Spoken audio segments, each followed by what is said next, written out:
Friends, இன்னைக்கு நம்ம சூப்பரான ஸ்நாக்ஸ் ரெசிபி தான் பார்க்க போறோம். வாங்க நம்ம வீடியோக்குள்ள போலாம். இந்த ரெசிபி வந்து ஆல்ரெடி பார்த்துருக்கோம், நம்ம சேனல்லே இருக்கு. ஆனா இது என்னன்னா ஸ்வீட் வெர்ஷன், அது வந்து சேவரி வெர்ஷன், இது வந்து ஸ்வீட் வெர்ஷன்.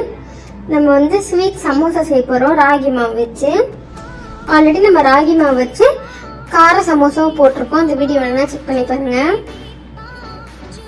ஒரு பவுல் எடுத்துக்கோங்க, அதுல கோதுமை மாவு ஒரு கப் சேர்த்துக்கோங்க, ராகி மாவு சேர்த்துக்கோங்க. கோதுமை மாவு போட்டிங்கன்னா தான் திரட்டை கரெக்டாக வரும், இல்லைன்னா திரட்டை வராது அவ்வளோ இதுவா. இது கூடவே உப்பு, கொஞ்சமாக உப்பு சேர்த்துக்கோங்க. உப்பு போட்டு ஒரு வாட்டி மிக்ஸ் பண்ணி விடுங்க.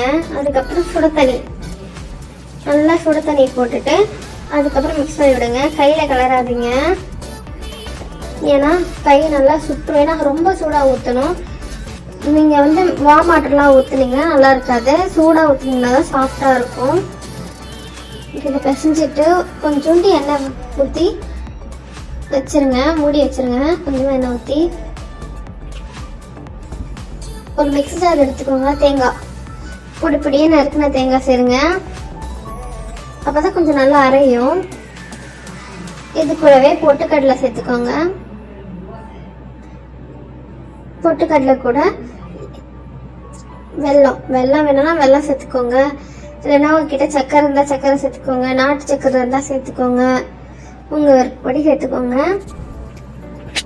இப்போ இதே திரட்ட போகிறோம். இது கூட ஏலக்காய் இருந்தாலும் சேர்த்துக்கோங்க, நாங்கள் சேர்க்கலை. கொஞ்சமாக மாவு போட்டு, கோதுமை மாவோ ராகி மாவோ ஏதோ போட்டு திரட்டிக்கோங்க. கொஞ்சம் மெலிசா, ரொம்ப தடியாக இருந்தால் நல்லா இருக்காது, ஓரளவுக்கு மெலிசா திரட்டிக்கோங்க. இப்போ இந்த மாதிரி நடுவில் கட் பண்ணிட்டு இந்த மாதிரி ரெண்டு பக்கம் ஃபோல்ட் பண்ணிட்டு இந்த வீடியோவில் கட்டுற மாதிரி பண்ணிக்கோங்க. இப்போ இதுக்குள்ள ஸ்டஃபிங் வச்சுக்கோங்க, ஓரளவுக்கு வச்சுக்கோங்க, ரொம்ப ஃபுல்லாக வைக்காதீங்க. இப்போ பாருங்க, நான் அரைச்சி வச்சது ரெடியாக இருக்கா. இதுக்கு இது உள்ள வச்சுக்கலாம், வச்சுட்டு க்ளோஸ் பண்ணிடலாம். க்ளோஸ் பண்ணி இதே மாதிரி எல்லாத்தையும் செஞ்சு வச்சுக்கோங்க. ஆயில் ஆல்ரெடி சூடு பண்ணி வச்சுருக்கோம். இந்த ஆயிலில் இப்போ இந்த சமோசாவை போட்டுக்கலாம். அவ்வளோதான். இது நல்லா ரெண்டு பக்கம் திருப்பி விட்டுட்டு எடுத்து வெளில வச்சுட்டிங்கன்னா அவ்வளோதான், நம்ம சமோசா ரொம்ப டேஸ்ட்டாக ரெடி ஆகிடுச்சு. இது ஒரு வாட்டி ட்ரை பண்ணி பாருங்கள், ரொம்ப நல்லாயிருக்கும். இந்த பாருங்கள், நல்லா கோல்டன் ப்ரௌன் ஆகிடுச்சு. அந்த ஸ்டேஜில் எடுத்துடலாம், எடுத்து ஒரு பிளேட்டுக்கு மாற்றிக்கலாம். இதை ட்ரை பண்ணி பார்த்துட்டு கமெண்ட்ல எப்படி இருக்குன்னு சொல்லுங்கள். வேற ஒரு வீடியோவில் பார்க்கலாம் ஃப்ரெண்ட்ஸ். இந்த வீடியோ உங்களுக்கு பிடிச்சா லைக் பண்ணுங்கள், கமெண்ட் பண்ணுங்கள், ஷேர் பண்ணுங்கள், எங்கள் சேனலுக்கு சப்ஸ்கிரைப் பண்ணுங்கள். தேங்க்யூ.